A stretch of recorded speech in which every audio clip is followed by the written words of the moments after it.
Welcome to the Lens Podcast, where we talk about current events, news, family, church, and life from a biblical worldview. We want to help people think about these things through the lens of the Bible. I'm your producer, David Wiseman, and here are your hosts, Brian and Brian. Hey, everybody. Welcome to the Lens Podcast. My name is Brian Hansen. And I'm Brian Solomon. Thanks for joining us. As is our practice, we roll through 3 segments on our show every time we get together. First segment's entitled A View of the World, and then we move into Your Place in the World and wrap things up with What in the World. Each of these segments is to take us through our daily topic. And Brian, what do we want to talk about today? Yeah, let's jump right into it. So today's topic, we're going to be talking about retaliation. And let's look at that by going into our first segment, Brian, A View of the World. So, Brian, I don't know about you. I know that you're far better than I am in every sense of the word, and you probably have never been tempted to get payback, but I have on occasion.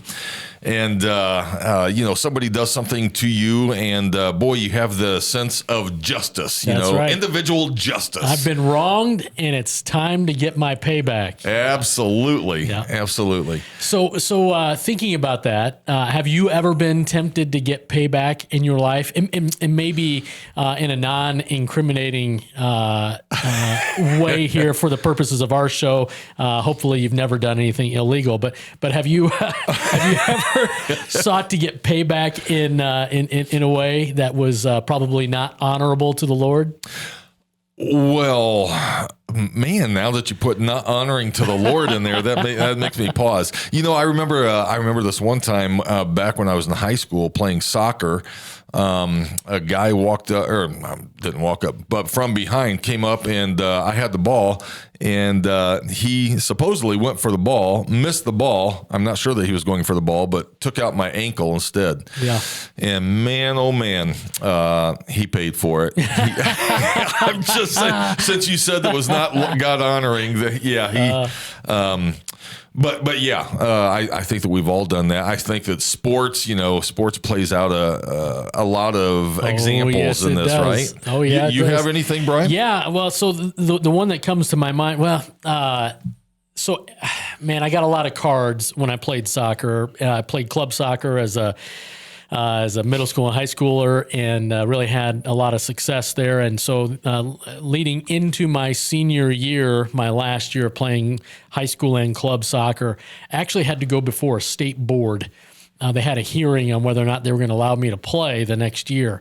I had accumulated 7 yellow cards and 3 red cards in the season before that. Brian, did you have a temper? I had an issue, and the Lord's been working on that. But So I didn't play college soccer right out of high school. I did play college soccer, but only as a married student. And when I got to Baptist Bible College, I was 30 years old and had 4 years of athletic eligibility. And Naomi and I decided, hey, it'd be a good thing if you went out for the team. And so okay, hold on though. Let's back up. Okay, so you didn't go right in and play college, but you were an elite soccer player. So I was okay. And come on,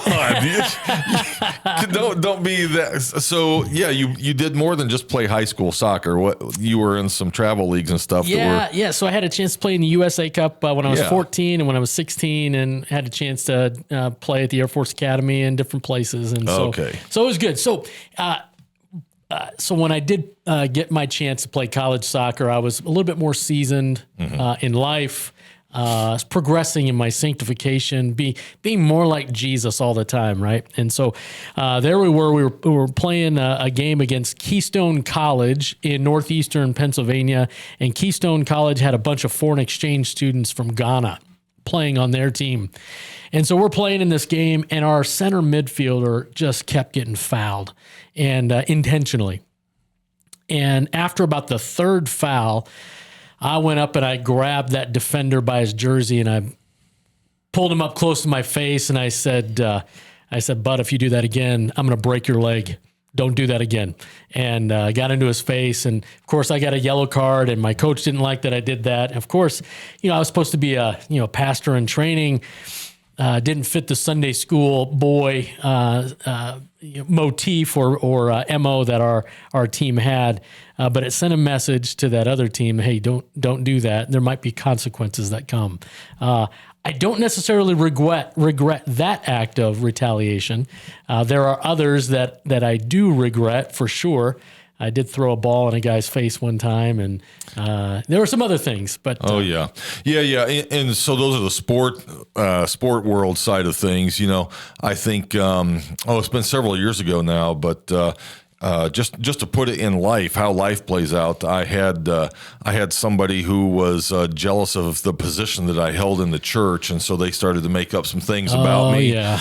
And even took it so far as to try to have me fired. Yeah. And I was in real consternation over the whole thing. Yeah. My stomach, my insides were just turning inside out. And I was praying, God, what do I do? How somebody needs to defend me here. It just so happened, and I won't go into the rest of the detail, but this individual had a history. And at the same time, Jay Leno was doing a segment called Idiots in Different Places of the World. And this person ended up on Jay Leno right when I needed him to. And so anyway, the Lord had a way of sorting that out, right? The Lord took care of that one for me. But, is what got us thinking on this topic was just a few weeks ago, it was all over in the news, and it's kind of a little bit quiet now, although it will poke its head back up. That's right. It's not resolved yet. That's right. Is the Donald Trump indictment. And so Donald Trump, he's known as one who will get revenge himself. He tends not to throw the first punch, but you don't want him to throw the second punch, right. And so now we have a DA in New York that has said, okay, you're doing all this, I'm going to come after you. And it may or may not be, the charges against him may or may not be valid, but nonetheless, they're coming at him. And this is a form of political revenge, right? That's right. Yeah, 34 felony charges of falsifying business records in the first degree are the official charges that have been levied against Donald Trump. And many political analysts and legal scholars have said this is a huge overreach and a misuse of our legal system to use our system of justice for means of political revenge. And it seems to be obvious, even if you're on the right or the left side of the political spectrum, revenge retaliation seems to be in play here. And in other places, people, and this isn't new to politics. You think about history, and Alexander Hamilton had this famous duel with Aaron Burr, and that ended up taking Hamilton's life, and so there was a back and forth, tit for tat, and it's unfortunate. And so that's, as we kind of survey the landscape, that's kind of our view of the world. But you know what? It's not just a political thing. It's not just a sports thing. You think about marriage relationships and family relationships and opportunities for bitterness to creep into conflicts, and whole families won't talk to one another because somebody said this or did that, and so bitterness, retaliation, tit for tat, they have a way of just ruining relationships regardless of the situation you find yourself in. That's absolutely right. And so if you're listening to this podcast today, and no matter where you find yourself, whether you're a high schooler walking the hallways of the high school and somebody does something to you, or you see it played out in any way, shape, or form, like you said, our marriages are such hotbeds for this topic. You said this, so I have to do that, or you did this, so I have to do that. Right. And so this whole idea of revenge, and it might not even be on the forefront of our minds, but it is our natural inclination. That's right. It's part of our sin nature. Yeah, absolutely. Yeah. So then the question is, well, okay, this is a reality. Somebody does something, so we have to get revenge to get back at them. The question is, well, how do we handle this? How do we look at this from the viewpoint of Scripture, which takes us into our second segment, your place in the world. So in the Gospel of Matthew chapters 5 to 7, it records for us Jesus' famous Sermon on the Mount. And in the beginning of this Sermon on the Mount, Jesus rolls through these attitudes, characteristics that are true of the follower of Jesus. We call these Beatitudes, very famous. And then after those Beatitudes, Jesus addresses many very practical areas of life. He talks about anxiety and fear. He talks about divorce. He talks about anger. And he addresses retaliation. In Matthew chapter 5, verses 38 to 42, Jesus says this. He says, "You've heard that it was said, an eye for an eye and a tooth for a tooth. But I say to you, do not resist the one who is evil. But if anyone slaps you on the right cheek, turn to him the other also. And if anyone would sue you and take your tunic, let him have your cloak as well. And if anyone forces you to go a mile, go with him 2. Give to the one who begs from you, and do not refuse the one who would borrow from you." And so Jesus here is saying, hey, look, in the Old Testament, you heard this whole principle of eye for an eye. If somebody does something to you, you have all of the backing of the Mosaic law to enact an equal measure of justice for your part. You get exact your. So if somebody comes into your field with their dog and their dog kills your cow, well, guess what? Eye for an eye, tooth for a tooth. You get to send your dog in to kill their cow, or they've got to bring a new cow in to replace the cow that their dog just killed on your property. Right. Eye for an eye, tooth for a tooth. And it was meant to kind of level the playing field. And it was also meant to say, hey, look, in that particular time, we needed to establish a principle of the punishment needs to fit the crime. Eye for an eye, tooth for a tooth. However, in the context of interpersonal relationships, Brian, personal acts of retaliation, they usually go over and above, and they're way more powerful and extreme than the initial act that was perpetrated against you. And so there's that principle of physics, the law of motion. Every how does it go? Every action has an equal and opposite reaction. That is not the case when we're talking about personal acts of retaliation. Usually it escalates, and it escalates quickly. Yeah, well, I mean, the reason for that is because we're dealing with a sin nature, and the sin nature doesn't have a sense of equality about it. It has to do with the world revolves around me, and let me show you how much it revolves around me, right? So that's the sin nature. But when we're talking about this, you in Matthew chapter 5, you read a very you read a portion of scripture that's very familiar, and it says, Jesus says, "Do not resist the one who is evil," which is kind of contrary to our natural instinct, where he's like, "No, don't run from them, don't put them aside." He's like, "Don't resist them." Oh, okay, okay. But he does say this: "If anyone slaps you on the right cheek, turn to him the other also." So let's camp there for a second. Well, and this is serious because this is not the natural instinct. And so is it my obligation if somebody is mad at me, and so let's say I get slugged in the face for whatever it is, and let's say that I'm innocent. Do I like, hey, you got me on the left side, why don't you take a shot at the right side also? I mean, to the average person reading this makes absolutely no sense. Want to take a shot at this? Well, so this one is a little bit tricky, because I think many people will read this at face value and say, well, what about personal defense here? If somebody comes up and slaps me on my face, don't I have a right to defend myself? And right. Sure you do, but that's not what Jesus is talking about here. The context is super helpful.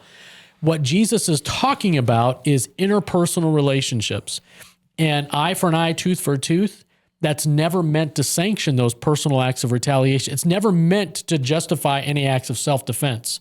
We're prone to defend ourselves. We're prone to dig in and react to certain things that are said and done in those contexts of personal relationships. And so Jesus isn't talking about self-defense here. If you remember, later on in the gospel accounts, when Jesus sent his disciples out 2 by 2, he told them, "Hey, look, if you don't have a sword, go get one." Yeah, right. You need to be able to defend yourself. Yeah. And so Jesus was a pro self-defense sort of guy, but this is a principle of, hey, listen, as we are trying to cultivate healthy relationships with people, retaliation shouldn't be on the table at all. There you go. There you go. Very good. So in this whole topic of revenge, let's come back off of that and come back onto something else here. The Bible is it gives us a plethora of examples of right. people who exacted revenge on others, and we were talking about in the book of Judges when we were looking at Samson. Right. There was some revenge that took place there That's quite right. often, right? Yeah. And one interpretive tool that the casual reader of the Bible needs to know and understand is that sometimes the Bible is descriptive and not prescriptive. So a casual reader of the Bible will kind of find their way into Judges, and they'll see, wow, Samson, boy, he's a pretty violent guy. Does that mean that the Bible is sanctioning all these sorts of acts of violence and back and forth and tit for tat? No, not at all. But the Bible is honest. It gives an accurate accounting of history, warts and all. And just because the Bible describes something and is descriptive doesn't mean that it is prescriptive. And so we see that played out in Samson's life. And if you look at Judges, the story begins in 13, but things really heat up in chapter 15. And we find Samson at a wedding. He's going to get married to a Philistine woman. And in the Philistine culture, the way it works is that the wedding ceremony would last for a whole week. And the bride's family would essentially assign groomsmen to the groom-to-be. And so all of Samson's groomsmen, they were all Philistines. And so Samson begins to kind of poke the bear a little bit and throws down a riddle and basically makes a bet with these guys. And these guys are ticked off that they can't solve the riddle. And so they threaten Samson's wife-to-be and say, hey, look, if you don't tell us the answer, we're going to burn you and your father's house with fire. And so, of course, the bride-to-be presses in on Samson, gets the answer to the riddle, and the Philistine guys, they win the bet. And therein unlocks a whole long story of tit for tat between Samson, who is acting in his professional capacity as the judge of Israel, but in every action against the Philistines who were ruling over Israel in those days, all of the action was on a personal level. He was looking to exact personal revenge, which was a pretty crazy thing. And so things escalated quickly, and there was this whole thing where Samson tied up 300 foxes tail to tail, put a torch in between their tail, set the foxes out into the standing grain, the farmland of the Philistines, burns all of their crops. Of course, the Philistines are mad, so now they're going to go back after Samson. And so they said in Judges 15, verse 6, they said, the Philistines said, who's done this? And they said, well, Samson, the son-in-law of the Timnite, because he's taken his wife and he was actually given to the best man while Samson was away. And the Philistines came up and they burned her and her father with fire. So Samson said to them, well, if this is what you're going to do, I swear I'm going to be avenged on you. And after that, well, then I'll quit. And he struck them hip and thigh with a great blow, and he went down and he stayed in the cleft of the rock of Etam. And commentators believe that he struck them hip and thigh is really a phrase that describes human dismemberment. He goes down, and he fights him. He's literally pulling them apart, limb by limb. Wow. It's crazy. Yeah. So this is more than the flannel graph story that you and I got in Sunday school class. Right. And so, but if you read through all the way to the end of chapter 17, man, this whole tit for tat back and forth with the Philistines led to a disastrous end for Samson. It led to a disastrous end for Samson, and that he had his eyes put out, and then he was churning grain like a donkey would typically do. Yeah. And then not sure exactly how it all played out, but you have everybody, all the main leaders from the political world at that time, probably we suspect thousands, maybe more than thousands, maybe tens of thousands. I don't know. But anyway, they're in this one gathering place, and they are so happy that Samson has been captured, that he's lost his power, whatever. They bring him back in to make a show of him, to make fun of him and That's right. to laugh at him. And Samson, not for the glory of God, but he does call out to God, and he says, "Can you give me my strength one last time?" And who gets the final revenge? It is Samson, but in the same breath, he also loses his life. And Brian, show me a time when revenge led to something that was life-giving. It never is. No. It never is. It always leads further darker and darker. But I'll show you a time where forgiveness sets the table for reconciliation. Okay. When forgiveness is asked for, forgiveness is offered, and two parties come together. And of course, that's exemplified in the gospel of Jesus Christ, where the Bible describes our relationship with God before salvation. It says that we are enemies of God. Yeah. And yet God, being rich in grace and mercy, sent his son Jesus to be the propitiation of our sins. And all those who place their faith and trust in Jesus and ask God for forgiveness of their sin, God freely forgives them. And then the Bible says when we savingly believe in Jesus, we are now called sons of God. We are co-heirs with Christ. We are adopted into God's family. This is an amazing thing that all happens by way of forgiveness.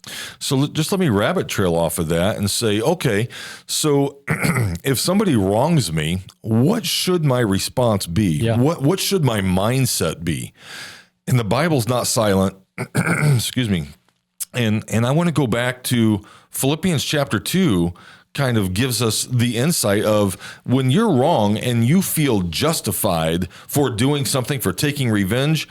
He says this in Philippians chapter 2, and this is the Apostle Paul. I'm going to start reading in verse 3. He says, actually before that, he says, being of the same mind of Christ. So in other words, have this mindset. Having the same love and being in full accord in one mind. He says, do nothing out of selfish ambition or conceit, but in humility count others more significant than yourselves. Let each of you look not only on your own interests, but also to the interests of others. Have this mind among yourselves, which is in Christ Jesus, who, though he was in the form of God, did not consider equality with God something to be grasped. In other words, Jesus wasn't like, I wish I could be more like God. Why wasn't he? Because he was God. He didn't need to be grasped at. Right. And he said, but he emptied himself by taking the form of a servant, being born in the likeness of men, and being found in human form, he humbled himself by becoming obedient to the point of death, even death on a cross. And it really gives the mindset, the creator. Colossians chapter 1 tells us that Jesus, God the Son, was the preeminent one in creation even. And the one who was the creator had been wronged. And instead of saying, you know what, you wronged me, I wipe you all out and I'm going to start over. He says, I'll take human form, I'll take the form of a servant, and I'm going to come and serve you. And so if you're wondering, well, how should I act? How should I think? How should I whatever when somebody has wronged me? It might not be, okay, so it's a cliche, but we're going to use it. It might not be a bad idea to say, well, how would Jesus think? Right. You know. Brian, I like that you pointed that out, that it's a mindset. Oftentimes when we're talking about retaliation, revenge, getting payback or whatever, we're leading with our feelings of being wrong. And so our feelings will lead us to do all sorts of things. But here in Philippians 2, Paul says, have this mind in you, that it's a mindset of humility. And so I've got to tell myself, I've got to think right thoughts. But if I begin to think wrong thoughts, that will fuel wrong feelings. And then my feelings lead the way, which will lead me astray. So lead with your mind, and eventually your heart will follow. That's right. Yeah. That's right. Hey, okay, that's been a good topic. We are going to move to our last segment now, and we are going to talk about what in the world. Man, what in the world, as we look at the media and news personalities, big news this week. Oh, man, the Brian. biggest. So Tucker Carlson and Fox News go their separate ways. Ballistic. Lots of speculation on that. It's been interesting to hear different people talk on this thing.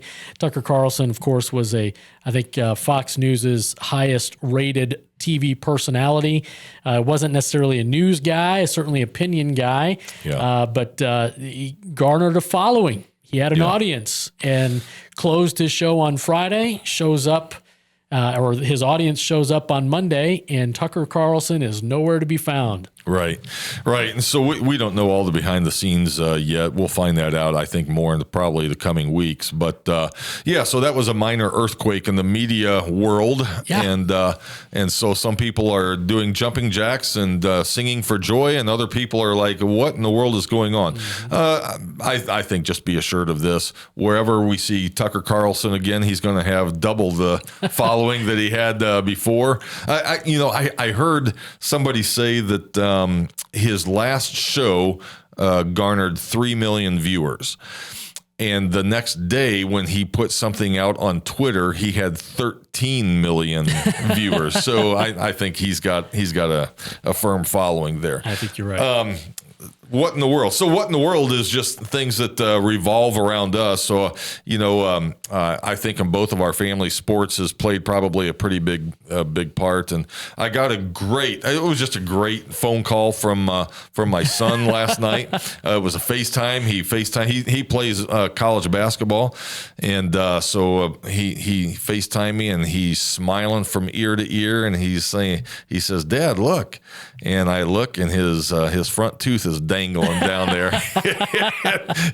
he got elbowed, I think, going up for a rebound. So now we get to visit dentists and all that kind of stuff. But let the games begin. Let the games begin. Oh yeah, kids in sports, it's fun. You get to see your kids progress through the years and grow and play things that they love. And from a parent's point of view, hopefully they're learning some valuable life lessons. That when you're part of a team, it's really about the team and not about you. You contribute to the team by using your gifts and your skills and your talents to benefit the team, not themselves. And so there's a lot of good that comes by way of playing sports, but there's some other things, that seems to be a breeding ground for retaliation and other things. But nevertheless, kids in sports, a lot of fun. We're in the midst of track season, soccer season, AAU basketball, softball, and musicals. Yeah. So we're in the throes of it. Hopefully by the end of May, things will slow down for us, but we're along for the ride and enjoying every game that we get to see. Oh, that's great. And then lastly, there's so much going on. I don't follow a whole lot of professional basketball, although the playoffs are taking place right now, so there's a lot of interest in that. Go Nuggets. Okay, there you go.